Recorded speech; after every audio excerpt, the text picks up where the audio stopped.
Hello, আসসালামু আলাইকুম। চন্দ্রডিঙা পাহাড় দেখার উদ্দেশ্যে আমরা বের হয়ে গেলাম।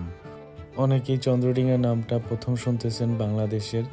সো যদি ভিডিও সম্পূর্ণ দেখেন এবং এই সিরিজের সব ভিডিও দেখেন তাহলে বুঝতে পারবেন যে চন্দ্রডিঙা কোথায়। আমরা সকাল 8টার বাসে ময়মনসিংহের উদ্দেশ্যে রওনা দিয়েছি গাজীপুর থেকে। অলমোস্ট দুপুর 12টার দিকে আমরা বাইপাস চলে আসছি ময়মনসিংহে। এই যে আমরা এটা কোন জায়গায় বাইপাস থেকে আমরা এখন মহসিন বাইপাস থেকে আমরা যাব বাইকন কিছু কোন ভাই ঈদের পর দিন ছিল, তাই 20 টাকার ভাড়া 40 টাকা করে রাখছিল আমাদের কাছে অটোতে। বাস ছেড়ে দিছে জায়রার উদ্দেশ্যে। ময়মনসিংহ থেকে জায়রা যেতে অলমোস্ট 2 আওয়ারের মতো লাগবে। আর এখানে ভাড়া নিয়েছে আমাদের কাছ থেকে পার পারসন 200 টাকা। জার্নিটা অনেক সুন্দর ছিল, কজ ওয়েদারটা খুবই ভালো ছিল। এই গরমের মধ্যে মানে গরম ছিল না, প্রচুর বৃষ্টি ছিল আর পানি বাড়তেছিল জোয়ারের। সো ফিঙ্গার ক্রস, দেখা যাক যে আমাদের ডেস্টিনেশনটা কিরকম হয়। জার্নিটা তো ভালোই যাচ্ছে আলহামদুলিল্লাহ। আপনারা এই সুন্দর প্রকৃতি দেখতে থাকেন আর আমি আমাদের প্ল্যান সম্পর্কে একটু বলতেছি, কাজ হচ্ছে আমাদের প্ল্যান একটু চেঞ্জ হয়ে গেছিলো। কাজ আমরা যেখানে যাচ্ছি সেখানে ঝলকের পরিচিত এক টিচার ছিল, তো উনি ওনাদের বাসায় যাওয়ার জন্য রিকোয়েস্ট করতেছিল অ্যান্ড আমরা তো প্ল্যান চেঞ্জ করছি। সো আমরা এখন ওইখানে যাব। অলমোস্ট 2 ঘন্টা পর আমরা জায়গা নামলাম।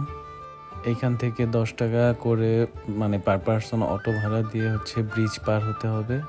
প্রচুর বৃষ্টি, আমার দেখে ভালো লাগতেছে, কাজ হচ্ছে আমরা একদম বৃষ্টিতে ভেজার জন্যই প্রিপারেশন নিয়ে গেছিলাম।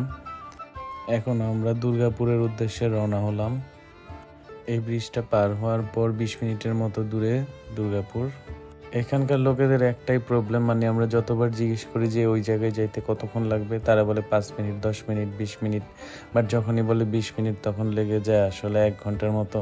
পুরো জার্নিতে বুঝলাম যে এখানকার লোকদের টাইম ওইভাবে মেনটেন করে না। এদের কাছে অনেক সময় আছে এদের হাতে।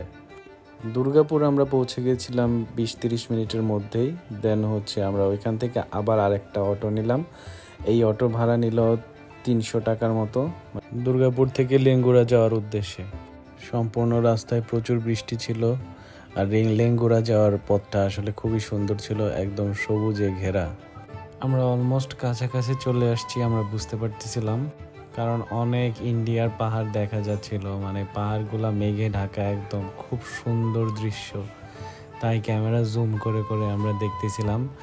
মানে একটা হতাশার ব্যাপার হলো এটাই যে যেখান থেকে সৌন্দর্য শুরু ওইখান থেকেই বাংলাদেশের বর্ডার দিক দিয়ে ইন্ডিয়া শুরু। সো ফাইনালি আমরা লেঙ্গুড়া চলে আসছি। নেক্সট ব্লগে আমরা সম্পূর্ণ লেঙ্গুড়া ঘুরে দেখাবো। Thanks for watching. আল্লাহ হাফেজ।